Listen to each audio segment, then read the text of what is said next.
Bagi yang belum tahu, banyak misteri seputar piramida Agung Giza. Selama ratusan tahun, para sejarawan, insinyur, arkeolog, dan ilmuwan telah mempelajarinya untuk memahami bagaimana sebenarnya piramida ini dibangun. Dan di sini, semakin banyak yang mereka temukan, semakin banyak juga pertanyaan yang belum bisa langsung terjawab. Dan salah satu hal yang langsung diperhatikan oleh para ahli adalah tingkat presisi piramida yang sangat tinggi. Sulit dipercaya bahwa bangunan ini didirikan lebih dari 4.000 tahun yang lalu. Tapi kenapa sampai sekarang bangunan ini masih berdiri dan banyak bagiannya masih hampir persis cocok satu sama lain? Ketika kamu berjalan di sekitar Giza, kamu akan melihat balok-balok batu besar yang digunakan untuk membangun piramida. Di beberapa bagian masih ada tanda dan potongan pada batu yang sangat rata. Karena hal ini, ada beberapa orang yang percaya bahwa mungkin orang Mesir kuno menggunakan cara yang lebih maju untuk memotong batu daripada yang kita kira sebelumnya. Namun menurut sebagian besar arkeolog, belum ada bukti yang menunjukkan bahwa mereka sudah memiliki mesin modern pada masa itu. Sebaliknya, diyakini bahwa mereka menggunakan alat-alat yang terbuat dari batu dan tembaga, bersama dengan pasir yang digunakan sebagai pengikis untuk secara perlahan membentuk batu-batu keras tersebut. Alasan lain mengapa banyak orang tertarik pada misteri Giza adalah susunan 3 piramida utamanya. Ada yang mengatakan bahwa susunannya mirip dengan 3 bintang yang membentuk sabuk Orion. Selain itu, Giza tidak hanya tentang 3 piramida besar. Di seluruh area tersebut terdapat piramida-piramida kecil, kuil, jalan setapak, ruangan, dan struktur bawah tanah yang menunjukkan betapa luasnya proyek yang dikerjakan oleh orang Mesir kuno. Salah satu bagian paling unik di tempat itu adalah yang disebut Osiris Shaft. Ini adalah struktur bawah tanah yang dalam yang ditemukan di dekat piramida agung. Di dalamnya terdapat ruangan-ruangan yang dipahat di batu, lorong-lorong, dan sebuah sarkofagus granit besar atau peti mati batu. Yang lebih mengagumkan lagi adalah lokasinya. Letaknya sangat dalam di bawah tanah. Jadi wajar saja jika muncul pertanyaan, bagaimana mereka bisa membawa balok-balok batu yang sangat berat ke sana? Sampai sekarang, para ahli masih terus mempelajarinya. Namun menurut banyak orang, bangsa Mesir kuno menggunakan kombinasi antara tanjakan, tali, kayu penarik, dan ribuan pekerja untuk memindahkan batu-batu raksasa ke tempat yang tepat. Ada juga bagian dari Osiris, sumur Osiris, dengan air di sekitar ruang tengah. Karena itu, beberapa peneliti percaya bahwa ini mungkin terhubung dengan sistem aliran air kuno. Namun hingga sekarang, belum ada cukup bukti untuk memastikan bagaimana sebenarnya sistem ini bekerja pada zaman dahulu. Seiring berjalannya waktu, semakin terbukti bahwa orang Mesir kuno memiliki pengetahuan yang luar biasa dalam bidang teknik, matematika, dan perencanaan. Pembangunan piramida agung bukanlah proyek yang sederhana. Ini adalah operasi yang sangat besar yang membutuhkan organisasi, disiplin, dan perhitungan yang sangat baik. Sebenarnya, mungkin misteri sejati dari piramida agung bukanlah apakah mereka memiliki teknologi rahasia. Yang lebih menakjubkan adalah bagaimana mereka berhasil membangun salah satu struktur terbesar dalam sejarah hanya dengan peralatan yang mereka miliki pada masa itu. Sekarang, mari kita lanjut ke topik utama. Apa sebenarnya misteri piramida yang belum sepenuhnya dipahami oleh para ahli? Dan itulah yang akan kita cari tahu. Tapi sebelum kita mulai pembahasan, saya ingin meminta satu like dari kamu dan jangan lupa subscribe channel kita. Ini sudah sangat membantu kami, para pembuat konten. Jadi, mari kita mulai. Ini adalah Serapeum di Saqqara. Sekilas, ini hanya terlihat seperti serangkaian terowongan bawah tanah di bawah padang pasir. Tapi ketika kamu masuk ke dalam, kamu akan melihat beberapa balok granit terbesar yang ditemukan di seluruh Mesir. Setiap kotak ini sangat besar. Beberapa di antaranya memiliki berat sekitar 70 ton beserta tutupnya. Dan yang lebih mengagumkan, sebagian besar di antaranya dipahat dari satu balok granit yang sangat besar. Ini bukan batu biasa. Granit adalah salah satu jenis batuan terkeras di alam. Bahkan di zaman modern, masih dibutuhkan peralatan khusus untuk memotong dan membentuknya dengan baik. Karena itu, banyak orang yang kagum dengan kualitas pembuatan blok-blok ini. Jika melihat sisi dan permukaannya, terlihat bahwa bentuknya sangat rata. Sudut-sudutnya hampir benar-benar persegi, dan dinding kotaknya memiliki ketebalan yang hampir sama. Disinilah banyak perdebatan dimulai. Ada beberapa orang yang percaya bahwa teknologi yang digunakan untuk membuat kotak-kotak ini lebih maju daripada yang biasanya diajarkan dalam sejarah. Ada yang mengatakan mungkin orang Mesir kuno memiliki peralatan khusus yang belum sepenuhnya kita pahami. Namun menurut sebagian besar arkeolog, belum ditemukan bukti adanya mesin modern atau peralatan canggih di Mesir pada masa itu. Sebaliknya, mereka percaya bahwa kotak-kotak ini adalah hasil dari waktu yang sangat lama untuk berlapih, keahlian dalam mengolah batu, dan jumlah tenaga kerja yang sangat besar. Singkatnya, tidak perlu ada teknologi rahasia untuk menghasilkan hasil yang menakjubkan. Terkadang ribuan pekerja terampil dan bertahun-tahun teknologi sudah cukup. Satu lagi teka-teki adalah kegunaan sebenarnya dari kotak-kotak granit ini. Menurut arkeologi, arus utama, benda-benda ini dibuat sebagai tempat peristirahatan terakhir bagi banteng Apis, sejenis banteng suci yang penting dalam agama Mesir kuno. Namun, ada beberapa kritikus yang mempertanyakan mengapa kotak-kotak itu harus dibuat sangat besar dan sangat presisi jika hanya digunakan untuk pemakaman. Hingga sekarang diskusi tentang hal ini masih terus berlangsung. Salah satu hal yang sering diperhatikan oleh para pengunjung Serapeum adalah suara aneh di dalam ruangan-ruangan tersebut. Ketika kamu berbicara di beberapa bagian terowongan, seolah-olah gema suaranya terdengar lebih keras dan lebih lama hilang. Namun menurut para ahli, hal ini normal terjadi di ruangan tertutup yang terbuat dari batu keras seperti granit. Ini bukan bukti adanya teknologi yang hilang. Namun, ini adalah salah satu alasan mengapa tempat ini terasa berbeda. Selain kotak-kotaknya sendiri, ada satu pertanyaan lagi yang sering muncul. Bagaimana mereka bisa memasukkan benda-benda ini ke bawah tanah? Terowongan Serapeum cukup sempit jika dibandingkan dengan ukuran beberapa kotak granit tersebut. Jadi sampai sekarang para peneliti masih mempelajari metode pasti apa yang digunakan untuk memindahkan benda-benda ini dari tambang ke lokasi mereka saat ini. Dan sementara Serapeum masih diperdebatkan, perhatian banyak orang kembali tertuju pada struktur paling terkenal di Mesir, yaitu Piramida Agung Giza. Salah satu karakteristik paling mengesankan dari piramida ini adalah orientasinya. Keempat sisi piramida hampir tepat menghadap ke salah satu arah utama. Keempat arah utama dunia, utara, selatan, timur, dan barat. Selama bertahun-tahun, para ilmuwan dan insinyur mengagumi bagaimana orang Mesir kuno bisa melakukan ini tanpa kompas dan peralatan modern. Menurut para peneliti, kemungkinan besar mereka menggunakan pengamatan yang cermat terhadap bintang-bintang untuk menentukan arah yang benar. Ini adalah bukti betapa luasnya pengetahuan mereka tentang astronomi dan bahwa piramida tidak hanya mengagumkan dari luar saja. Di dalamnya terdapat ruangan-ruangan yang hingga kini masih dipelajari. Salah satu yang paling terkenal adalah kamar raja. Ruangan ini terbuat dari balok-balok granit besar dan memiliki sifat akustik yang unik. Ketika seseorang berbicara atau membuat suara di dalam, gelombang suara memantul di dinding dan menciptakan resonansi yang kuat. Mari kita dengarkan bersama-sama. Karena itu, ada beberapa orang yang menyarankan bahwa mungkin desain ruangan ini memiliki tujuan khusus. Namun menurut sebagian besar ahli, belum ada bukti yang menunjukkan bahwa ruangan ini digunakan untuk teknologi canggih atau sistem energi misterius apapun. Untuk saat ini, kesimpulan yang paling aman adalah ini. Piramida Agung dan Serapeum adalah dua contoh luar biasa dari kemampuan orang Mesir kuno. Masih banyak yang belum kita ketahui tentang cara kerja mereka yang sebenarnya. Tapi satu hal yang jelas, ribuan tahun telah berlalu, namun mereka masih terus membuat para insinyur, ilmuwan, dan sejarawan di seluruh dunia kagum. Dan mungkin itulah alasan mengapa hingga sekarang misteri Mesir masih belum terpecahkan, bagaimanapun juga. Dan saat para ilmuwan mempelajari bagian dalam piramida, muncul satu lagi ide yang lebih kontroversial pada abad ke-20. Sebuah ide yang mengatakan bahwa mungkin piramida agung bukan hanya makam. Pada tahun 1962, seorang penulis bernama Edward Kunkel menerbitkan sebuah buku. Dalam bukunya dia mengajukan sebuah teori yang unik. Menurutnya, piramida agung mungkin berfungsi sebagai pompa air raksasa. Dalam teori ini, lorong-lorong dan ruangan di dalam piramida bukan sekedar jalur biasa. Sebaliknya, menurutnya, semua itu adalah bagian dari sebuah sistem besar yang digunakan untuk memindahkan air. Sekilas, ide ini terdengar seperti fiksi ilmiah. Dan bagi sebagian besar ahli Mesir kuno, hal ini sulit dipercaya.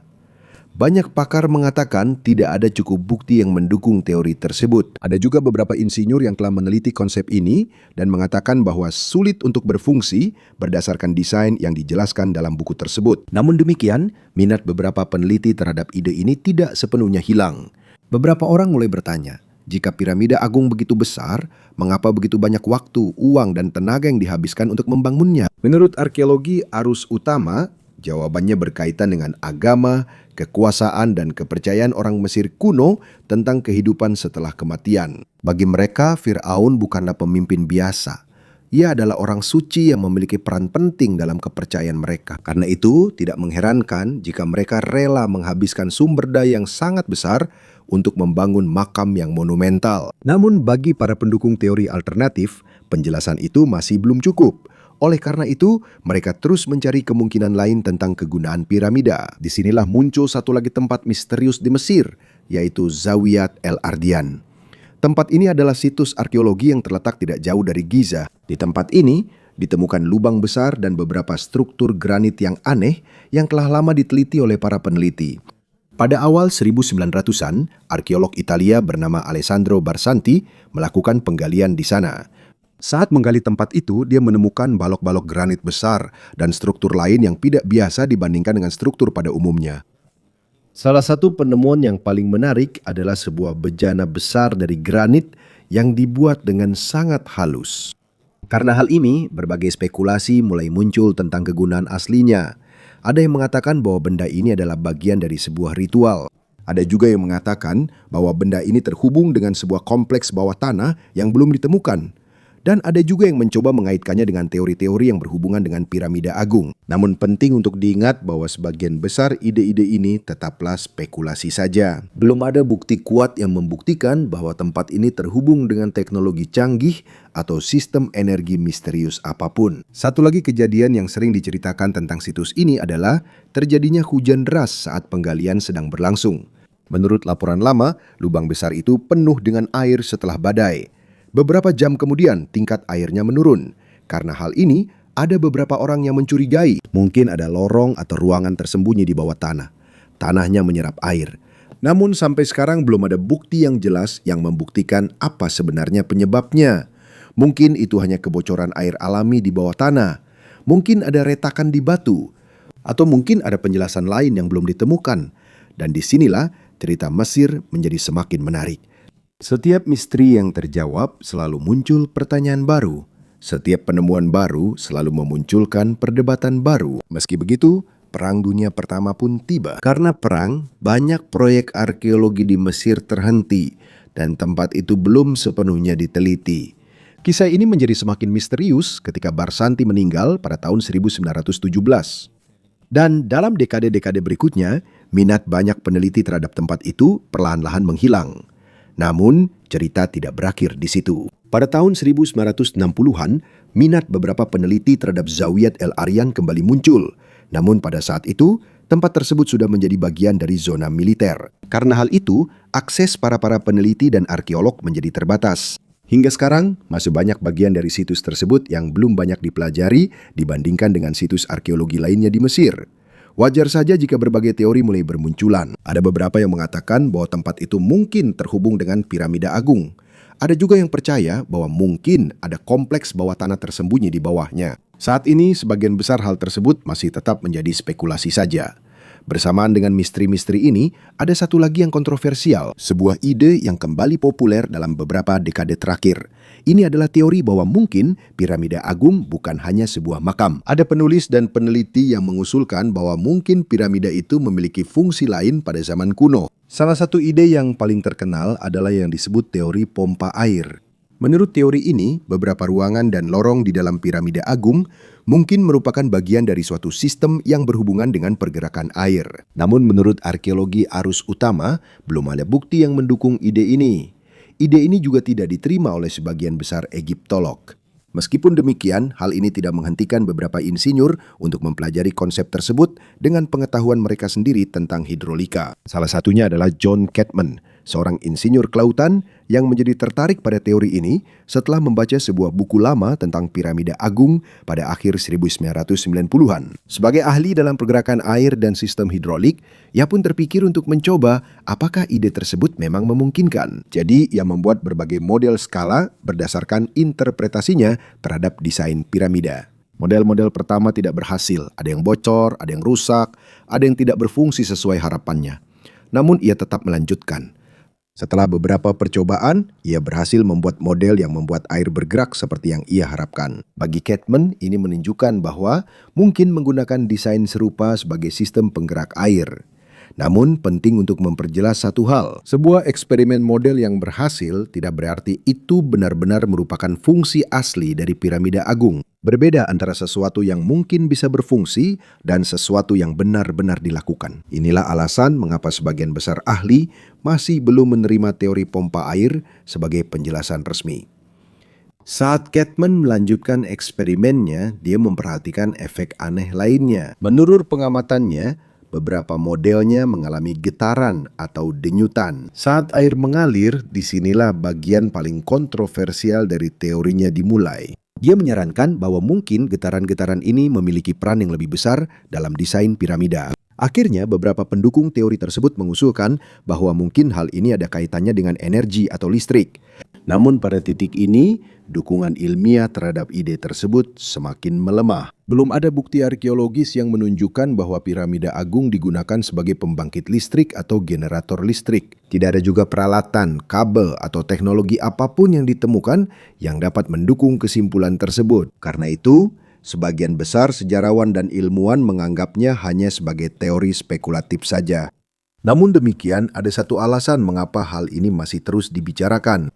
Karena piramida agung memang sangat mengagumkan. Ketika kamu melihat ukurannya, presisi pembuatannya, dan banyaknya pekerjaan yang dibutuhkan untuk membangunnya, mudah untuk memahami mengapa banyak orang mencari penjelasan yang lebih dalam. Namun terkadang, jawaban yang sebenarnya bisa jadi lebih sederhana daripada yang kita kira. Mungkin rahasia terbesar piramida agung bukanlah teknologi yang hilang atau yang disebut pembangkit listrik kuno. Mungkin ini hanyalah bukti betapa cerdas, rajin, dan terorganisirnya orang Mesir kuno, sehingga mereka mampu membangun sebuah struktur yang terus mengagumkan dunia, bahkan setelah ribuan tahun berlalu. Sekarang mari kita menyimpang sedikit dan membahas tentang sesuatu yang terkenal namun sering dilupakan. Pada awal abad ke-20, Nikola Tesla menjadi terkenal karena eksperimennya tentang energi nirkabel. Dia ingin mengirimkan listrik tanpa perlu kabel panjang. Salah satu proyeknya yang paling terkenal adalah Menara Wardenclyffe di New York. Ini adalah menara besar yang dibangun untuk menguji pengiriman energi melalui bumi dan atmosfer. Namun, proyeknya tidak selesai dengan baik karena dia kehabisan dana. Disinilah beberapa orang mulai menghubungkan Tesla dengan piramida agung. Ada yang mengatakan bahwa desain piramida kemungkinan mirip dengan ide Tesla. Soalnya, piramida agung dulunya tertutup oleh lapisan batu kapur putih. Batu kapur tidak sekonduktif logam. Di dalam piramida ada bagian-bagian yang terbuat dari granit. Dan granit memiliki mineral yang bisa bereaksi terhadap tekanan dan getaran. Karena itu, beberapa peneliti berpikir, mungkin bahan-bahan yang dipilih untuk piramida bukan sekedar batu biasa. Mungkin kombinasi batu kapur dan granit memang sengaja dipilih untuk fungsi khusus. Namun penting untuk memperjelas, belum ada bukti kuat bahwa piramida agung digunakan sebagai generator listrik. Tidak ditemukan sistem kabel, tidak ada baterai, tidak ada mesin. Dan tidak ada catatan kuno yang menyatakan bahwa piramida adalah pembangkit listrik. Jadi, untuk saat ini, ide ini tetap menjadi teori saja. Minat terhadap teori ini semakin meningkat ketika robot mempelajari lorong-lorong kecil di kamar ratu. Manusia tidak muat di lorong-lorong ini, jadi robot digunakan untuk melihat apa yang ada di dalamnya. Di ujung beberapa lorong ditemukan balok-balok batu kapur kecil yang mirip pintu. Ada juga pin tembaga yang terpasang di sana. Karena tembaganya, beberapa orang langsung berpikir mungkin ini ada hubungannya dengan listrik. Namun menurut penjelasan yang lebih hati-hati dari para arkeolog, pin tembaga saja tidak cukup untuk mengatakan itu adalah sistem listrik. Bisa jadi itu hanya dekoratif. Bisa juga bersifat simbolis. Bisa juga itu hanya bagian dari penyegelan poros. Masalahnya, kita belum punya jawaban yang benar-benar lengkap. Jadi harus jelas dalam penyampaiannya. Ada tembaga yang ditemukan di poros itu, tapi itu tidak langsung berarti bahwa piramida sudah memiliki listrik. Ada juga penelitian pada tahun 2018 yang meneliti bagaimana bentuk piramida agung bereaksi terhadap gelombang elektromagnetik. Hasil studi menunjukkan bahwa dalam beberapa kondisi, bentuk piramida dapat memusatkan energi elektromagnetik di dalam dan di bawahnya. Ini sangat menarik. Namun hal ini tidak membuktikan bahwa piramida menghasilkan listrik pada zaman kuno. Ini hanya menunjukkan bahwa jika kamu menggunakan model fisika modern, bentuk piramida memiliki interaksi yang unik dengan gelombang radio. Bentuk ini bisa bereaksi berbeda terhadap energi. Itu berbeda lagi dengan klaim bahwa piramida benar-benar digunakan sebagai pembangkit listrik. Disitulah sering terjadi kesalahpahaman. Ada penulis modern seperti Christopher Dunn yang mengemukakan ide bahwa piramida agung adalah sebuah mesin. Bahwa piramida itu mengambil energi dari bumi. Menurut teorinya, mungkin ada reaksi kimia, getaran, dan hidrogen yang menjadi bagian dari sistem tersebut. Namun sekali lagi, hal ini tidak diterima oleh sebagian besar arkeolog arus utama sebagai penjelasan resmi. Bagi sebagian besar arkeolog, piramida agung adalah bagian dari kompleks makam kerajaan milik Firaun Khufu. Ini bukan sekedar makam biasa. Ini adalah proyek besar yang berkaitan dengan agama, kekuasaan, dan kepercayaan akan kehidupan setelah mati bagi orang Mesir kuno. Menurut kepercayaan mereka, Firaun memiliki peran khusus setelah kematian. Jadi bagi mereka masuk akal untuk menggunakan sumber daya yang sangat besar demi membangun piramida. Tapi, meskipun teori pembangkit listrik tidak diterima, bukan berarti piramida agung itu biasa saja. Sebenarnya, penjelasan sederhana terkadang justru lebih mengagumkan. Coba bayangkan ini, mereka tidak punya crane seperti sekarang. Mereka tidak punya truk modern. Mereka tidak punya desain dengan komputer.